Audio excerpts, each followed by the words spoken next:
Welcome to Guided Hearts. Please subscribe. Assalamu alaikum, guys.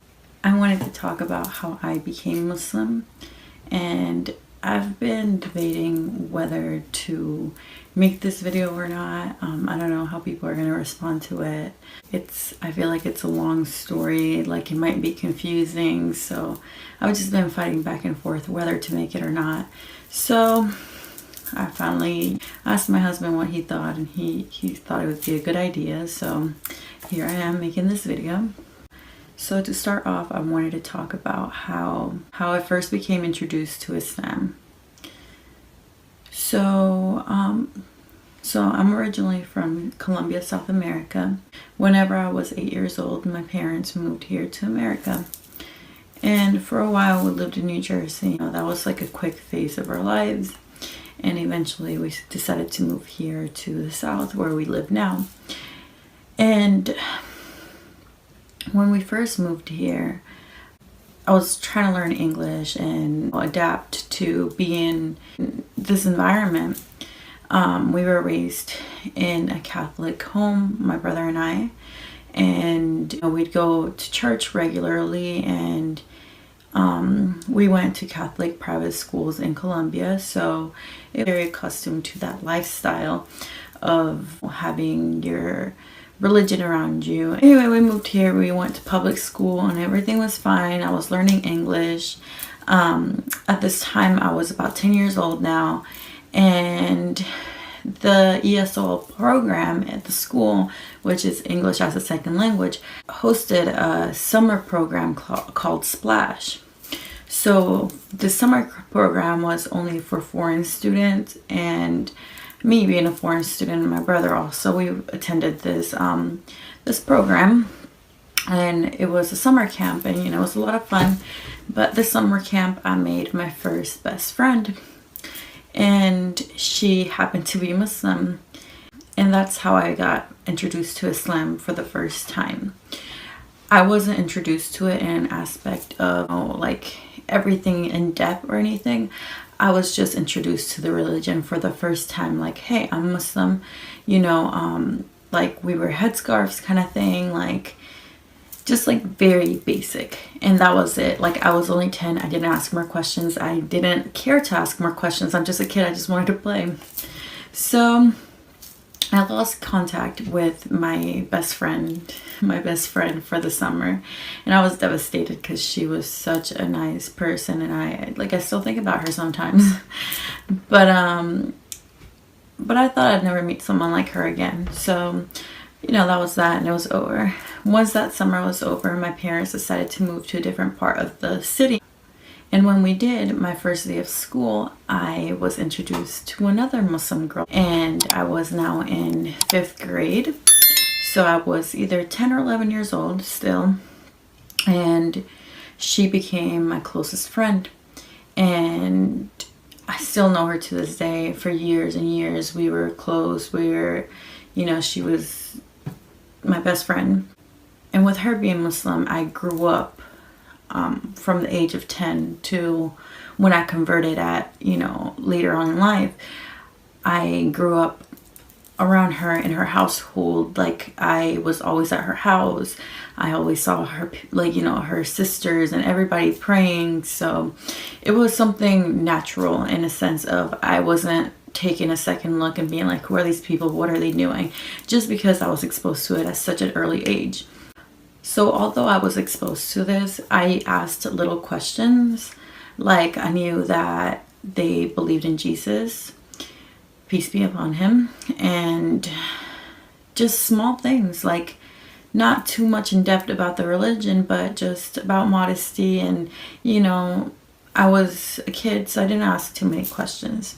And through her, I met another Muslim girl. We were all good friends, and I guess that just went on middle school, like elementary school, middle school. And then when I got into high school, I'm still friends with the same girl in high school. We're still with the same two girls. We're all really good friends.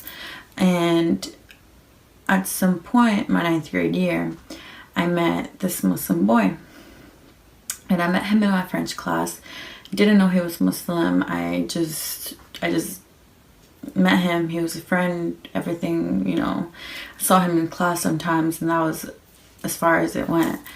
And the school year was over and he graduated. I was in 9th grade, he was in 12th grade, and he graduated, but we still had mutual friends and stuff like that, so I would see him during the summer break, and you know, I got to know him more like that. And eventually he moved to Saudi Arabia for a little while, and didn't talk to him much, and then he got back, and during a December of, I think, 2012, yeah, 2012, December 2012, he talked to me, told me he was back from Saudi. I was like, okay.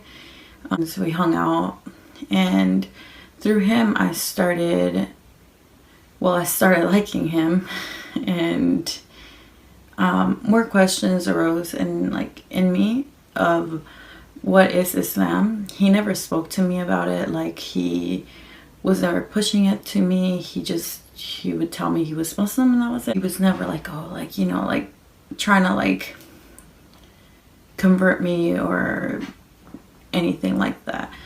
So me having my best friend at the time, she was Muslim, you know, I would go to her, ask her questions and stuff like that, and slowly, like one thing to another, I just became more and more interested each time. And the more I learned, the more I liked this religion, and the more I liked it, the more, you know, I was like, what am I doing? I mean, at this point I was 16 years old, and I felt different just in the aspect of that I'm 16 years old.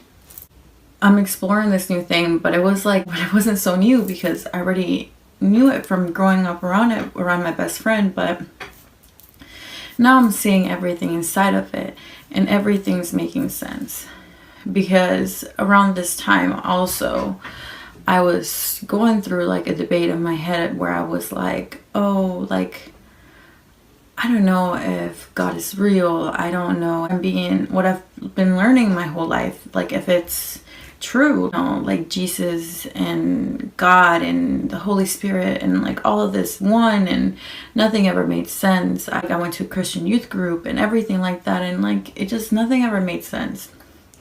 But Islam made sense in a sense where it was like just clear and laid out for you.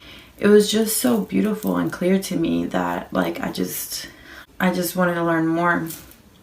So eventually one day I went, I'd gone to the mosque a few times with my my other friend that was Muslim, and then she had taken me for Eid and like just, you know, Jummah prayer, and like, you know, it was summertime, so her family went a lot, and you know, we went together, and it was just fun. And during one of those days after Jummah, I believe it was, I was talking to this lady at the mosque, and she told me, she was like, I've seen you here around, and like, what do you think about Islam? And I told her, I was like, it makes sense to me, like I like this, and it's answers to my questions. And she said, I'm just worried about you because you seem like a good person, and I just worry, like, pretty much you believe in Islam, but like, you know, you haven't taken your Shahada. What if you get in the car and, you know, you just die and you're not Muslim, but you're believing in it now, and you die non-Muslim? And in that moment, something clicked in my head, and I was like, she's right. Like, what am I waiting on? I have the belief in me. I've accepted it in my heart already. I love the religion. So why am I not Muslim yet? Why haven't I taken my Shahada? Like, this was going through my head. So immediately I was like, okay. I was like, I'll do it right now. Like, there's nothing. Like, I have no excuse for not taking my Shahada right now. So they made arrangements right away with the sheikh.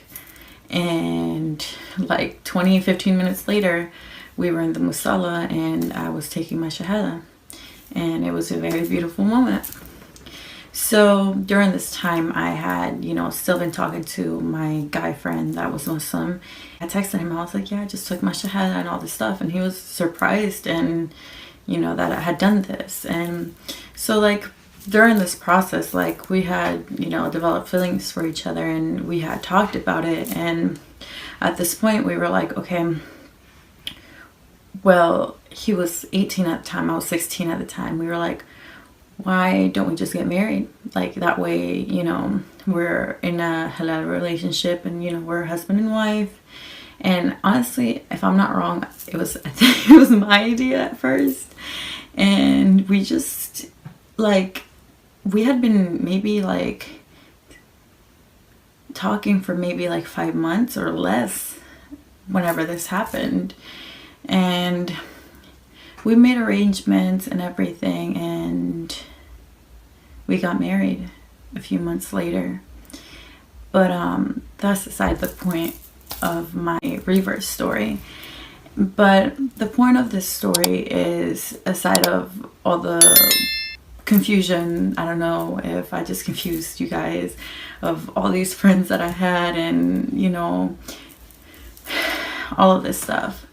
The point of the story is that I know Allah loves me, and I'm grateful to be brought to this religion, and that Allah opened my heart to this, because a lot of people aren't this lucky to be coming from being lost into finding something they truly love like this. And I'm happy that my heart is filled in a way that no other thing could have done before. And I'm just extremely lucky, and I thank Allah that I'm Muslim almost every single day. It's amazing, and I'm just happy, and I know it was one of the best decisions I ever made in my life. And it wasn't completely easy, especially with like having a non-Muslim family, and putting on hijab and all of these things. But my family, my mom especially has been very accepting, and I love them so much for that, because I know reverts that don't get the same treatment from their parents, and I'm beyond lucky in all sorts of ways that I could not even imagine. That I still have my family, that I have my religion with me, that I have so many beautiful friendships with so many people now because of this religion. It's beyond amazing, and I just hope that anybody that is looking for something different or feels lost in their religion, that you look into this, that it's actual. It will fill your heart. I don't know how to explain it other than that, and it will make sense.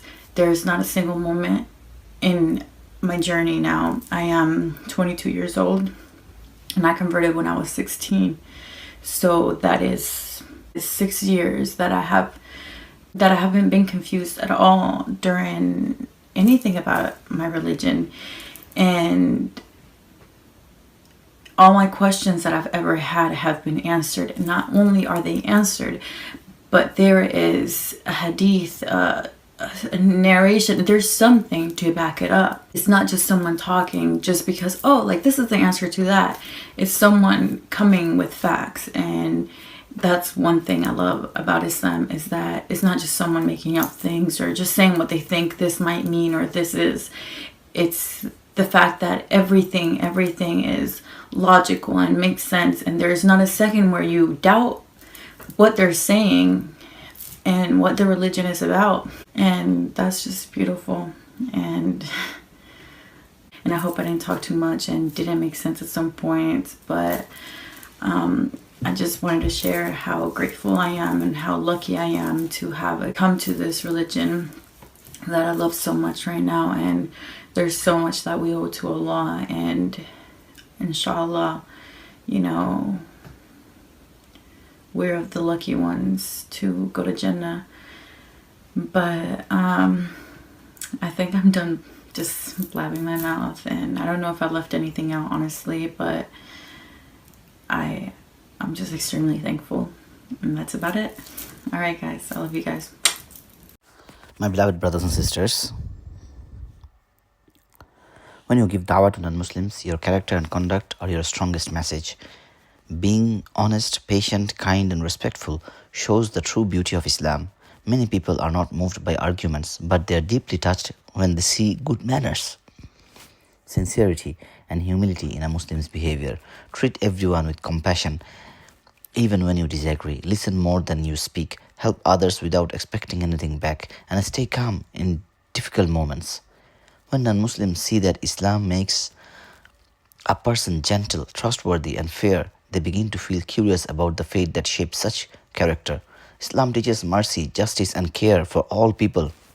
When these values are lived in daily life, at work, in business, with neighbors, and in family, Islam becomes visible. Through good conduct, people see that Islam is not just words or rules, but a way of life that brings peace and balance. When you speak about Islam, do so with wisdom and kindness. Share your faith softly, without pressure or harshness. Guidance is from Allah alone, but your good character can open hearts. Many people accept Islam not because of debates, but because they witnessed its beauty through the actions of a sincere believer.